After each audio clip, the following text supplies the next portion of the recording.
Yani belki tarihinde ilk defa Kürtler Rojava'da bir araya geldiler. Ulusal birlik temelinde bir araya geldiler.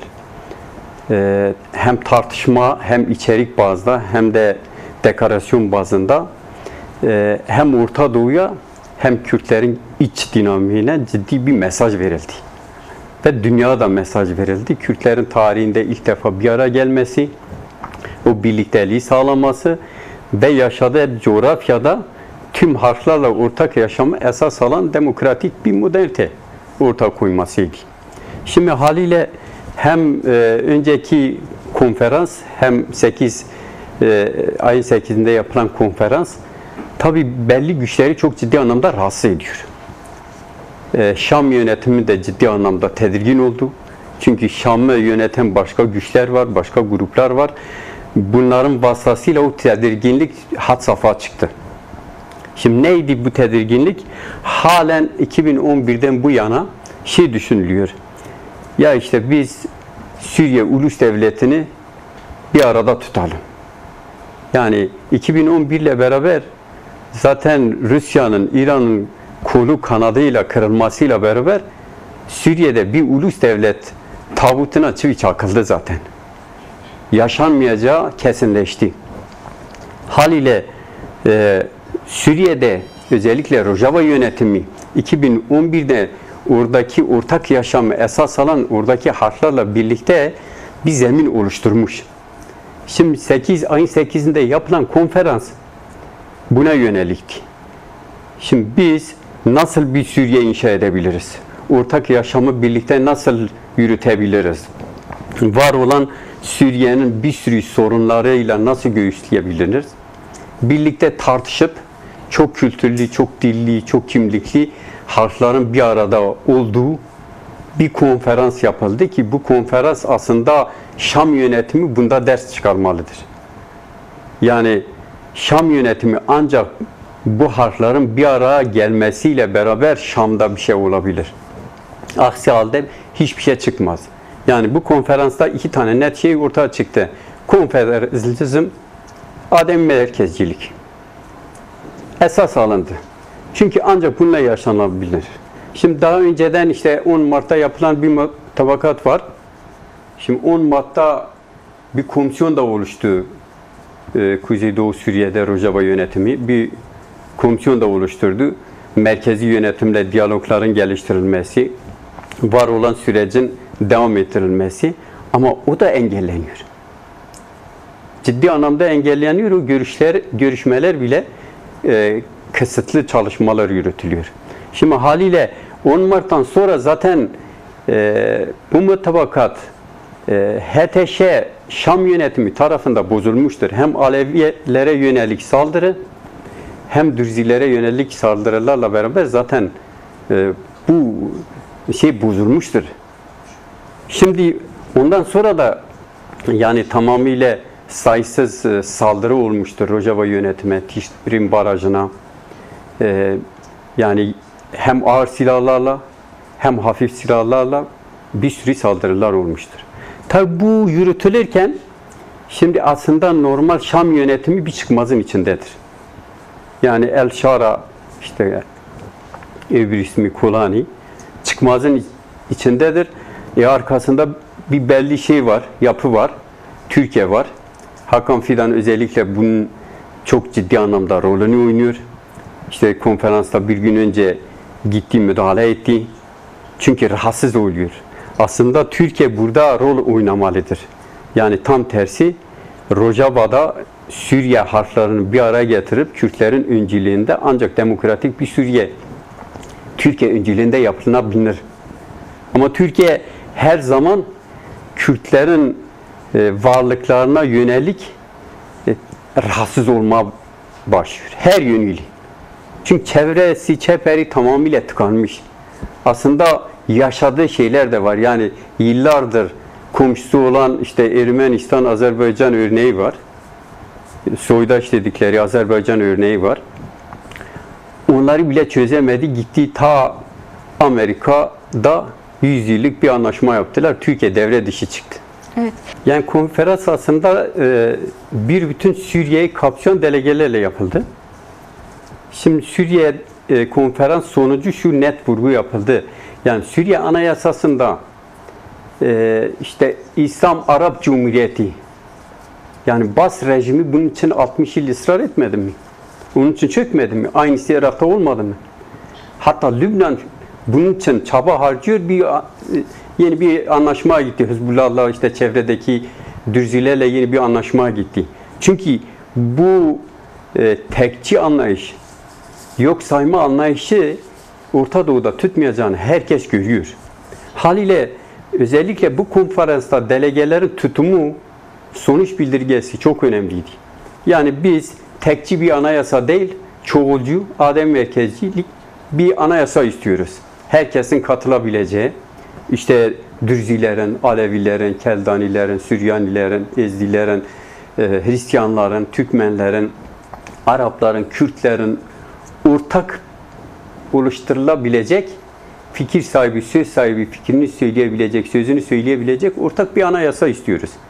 Bunun için ısrar ediyorlar çünkü saha gerçekliği ortadadır. Yani her ne kadar teorik olarak birileri kendine bir planlama yapmışsa, saldırıyorsa, farklı kafa arkalarında farklı planlamalar olsa bile sahanın bir gerçekliği var. Gerçeklik orada yaşayan halklardır. O halkların birlikte yaşamı, ortak yaşamı ancak kendi içinde, pratikte oluşur. Pratikte de yaşanan bölge var, Rojava bölgesi. Tüm halkların ortak yaşadığı bir alandır. Herkes masa etrafında kendi diliyle, kendi kültürüyle, kimliğiyle hiç kimseyi yok saymadan, ötekileştirmeden kabul ederek ortak yaşamı esas alan, devam eden bir yaşam. Bu da Suriye için olmazsa olmazdır. Aslında yani o Kürtlerin burada öncülük yapmasıyla beraber Suriye halkı bir nefes alıyor. Yani Suriye Arap demokratlar var, katkı sunabilirler. Şera şu anda çok ciddi anlamda sıkıntıdadır aslında. Yani hem Ürdün'e gittiği dönemde de çok ciddi anlamda sıkıntıdaydı. Oradaki yönetim adım attı. Yine müdahale edildi. Dış güçler tarafından müdahale edildi. Geri çağrıldı. O toplantı sağlıklı geçmedi. Haliyle burada özellikle Batı görüyor. Yani Batı kamuoyu görüyor. Her ne kadar ulus devletler kendine göre bir şey yapsa da Batı kamuoyu görüyor. Batı kamuoyu Suriye'de demokratik bir toplum istiyor. Demokratik bir anayasa istiyor. Keza Orta Doğu'daki halklar da istiyor, Suriye'deki halklar da istiyor. Ben inanıyorum yani çok dış müdahale olmasına rağmen bu süreç yine Suriye demokrasi şeyine dönüşecek, kazanımına dönüşecek. Biraz zamana ihtiyaç var. Yani çok müdahale var. Türkiye özellikle buna çok ciddi anlamda müdahale ediyor. En son Türkiye'nin elinde bir şey kalmayacak. Göreceğiz. Bu çekilmeyle beraber sahada çok ciddi anlamda tartışılıyor. Yani Şam yönetimi her ne kadar 10 Mart mutabakatını bahane olarak gösterse de fakat işte ben bahsettim saha farklı bir şey söylüyor. Şimdi Şam yönetimi şunu söylüyor. Diyor gelin bu radikal güçler sizi yönetsin. Yani 2011'den bu yana zaten bunlara karşı kendi öz savunmasını yapmadı mı oradaki halk? Onun için mücadele etmedi mi? Şimdi mevcut paramiliter radikal güçler Suriye'de çekilmelidir. Yani özellikle bu konferansın tartışma maddelerinde bir tanesi bu. Yani bunu görmelidir. Şimdi daha önceden yaşandı. Şimdi Rojava'da sayısız katliamlar yapıldı. Bu radikal çeteler. Halen bunun üzerinde gözdağı veriliyor. Bir tarafta da diyor işte siz 10 Mart mutabakatını bozdunuz. Biz buna dayanarak gelmiyoruz. Hayır zaten 10 Mart mutabakatı ile beraber demin bahsettiğim gibi zaten oluşan komisyon daha görüşme yürütemiyor. Bırakmıyorsunuz, engelliyorsunuz. Bir tarafta işte Dürzi halkına yapılan saldırıyı görüyoruz, katliamı görüyoruz dünya gözü önünde. Ve ondan öncesi Alevilere yönelik yapılan katliam. Zaten bu birebir şeyi bozuyor. Şam yönetimi aslında burada şey olması lazım. Ne güzel olmuş. Suriye halkları bir araya gelmiş Rojava'da. Bir konferans düzenliyor. Suriye'nin geleceği tartışılıyor. Ortak hiç olmazsa bir akıl oluşuyor. Biz de bu ortak akılla beraber gidip Paris toplantısına katılalım. Ama Şam yönetimi, El Şara'nın elinde şu anda bir şey yok. Yönlendiriyor sadece. Yönlendirildiği için de, engellendiği için de şu anda çok ciddi anlamda zorlanıyor. Yani hadi Batı kamuoyu yavaş yavaş kamuoyu alıştırdılar. Yani radikal birisini getirdiler Suriye'nin başına yönetici yaptılar. Hadi kamuoyu alıştırsın ama halk biliyor. Geçmişi unutmuyor. Şimdi mevcut bu radikal güçler bununla olur mu? Yani daha önce onu destekleyen güçler diyor ya, biz çıkarız bir tane roket atarız, ortalığı tarumar ederiz, bir daha savaş çıkarırız. Halen kafaların arkasında bu. Yani başka halkların kazanımlarını biz kabul etmiyoruz. Biz ancak kendi dediğimizi yapacağız. İşte Suriye Arap Cumhuriyeti diye bir cumhuriyet yapacağız. Ya Suriye Arap Cumhuriyeti tutmuyor. Suriye'de yaşayan binlerce halk var. Sayısız etnik kimlikler, inançlı kimlikler var. Peki bunları nereye koyacaksınız? Şimdi haliyle bu özellikle konferansın tartışma sonuç bildirgesi biraz daha olgunlaşırsa, yani ben inanıyorum Batı kamuoyu bunu görüyor. Bu olgunlaşma neticesinde yine o mevcut konferans taslağı üzerinde belki tartışmalar yürütülür. Çünkü Suriye'nin şu anda önerebileceği, yani Şam yönetiminin Suriye halkına önerebileceği bir şey yok. Tek önerdiği şeydir, işte biz devleti netleştirdik. Suriye İslami ve Arap Cumhuriyeti yaptık, oldu bitti. Böyle oldu bitiyle olmuyor. İşte Esad da aynısını yapıyordu. Burnunda kıl aldırmıyordu. Ne oldu? Şimdi parçası kalmadı. Onu destekleyen güçler bile orada kalmadı. Yine o halk kendi başına kaldı. Eğer öz savunması, örgütlü gücü, birlikte yaşamı esas alan bir halksa kendi geleceğini de tayin eder ki şu anda o konferansla beraber her tarafta gelen delegelerle beraber buna yönelik adım atılıyor. Biraz zamana ihtiyaç var. Ben öyle görüyorum en az süreçle beraber. Çünkü Suriye'de çok ciddi anlamda oyunlar oynanıyor. Dış güçler çok ciddi anlamda herkes kendine göre bir şey yapmaya çalışıyor. Belli rol verilen gruplar var. Şu anda Katar, Türkiye ayrı bir gruptur. Birleşik Arap Emirlikleri, Suudiler ayrı bir gruptur. Kimse kimseye bir şey yedirmiyor. Ya işte yani Hakan Fidan çok ciddi anlamda Suriye'de rol almış birisi, rol verilmiş. Hatta oyla şu anda MİT müsteşarı çatışıyor orada aslında bana göre. Yani Hakan Fidan kendince biraz bireysel davranıyor, diyor benim geleceğim Türkiye'de çok önemli, ben geleceğin Cumhurbaşkanı adayım. Ben Suriye'de oynayacağım rol benim kazanımım olur. Yani kapsayıcı hem Türkiye halkları hem Orta Doğu halkları hem Suriye halkları için çalışmıyor. Biraz belli gruplar çerçevesinde yürüyor, kendince yürüyor. Haliyle bu yürümeyle beraber Hakan Fidan oradaki yapıya çok ciddi anlamda zarar veriyor. Belki MİT müsteşarlığından gelmesiyle beraber daha önce de verilen rolleri halen o şekil yürütüyor. Yani bir diplomat olarak değil, Dışişleri Bakanı sıfatıyla gitmiyor. Yani ben Suriye halkları için üzerime düşen görev ve sorumluluklarım var. Türkiye'de bir barış, demokratik toplum çağrısı var.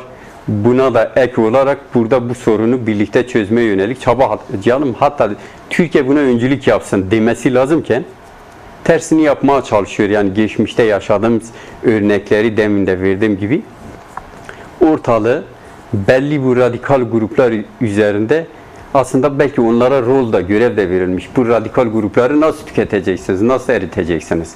Yani bir nevi bunları burada savaştırarak çünkü maliyeti çok fazla. Türkiye şu anda bir şey almış üstüne. Her ne kadar Katar finans olarak da destek sunsa Ama karşı taraftaki güç Suudilerle Birleşik Arap Emirlikleri hem teknolojik olarak hem ekonomik olarak güçlüdürler. Onlara karşı çok ciddi anlamda sahada zorlanıyorlar. Elinde tutmaya çalışıyor. Var olan oradaki sorunları kangrenleştirmeye çalışıyor. Kürtlerin oradaki kazanımlarını engellemek için her çabayı harcıyor. Yani sanıyor ben Kürtlerin kazanımlarını orada engellersem ben tek başına bir dahaki seçimde Cumhurbaşkanı olacağım, Türkiye'yi yöneteceğim. Veya başka bir şey yapacağım. Öyle bir şey yok yani.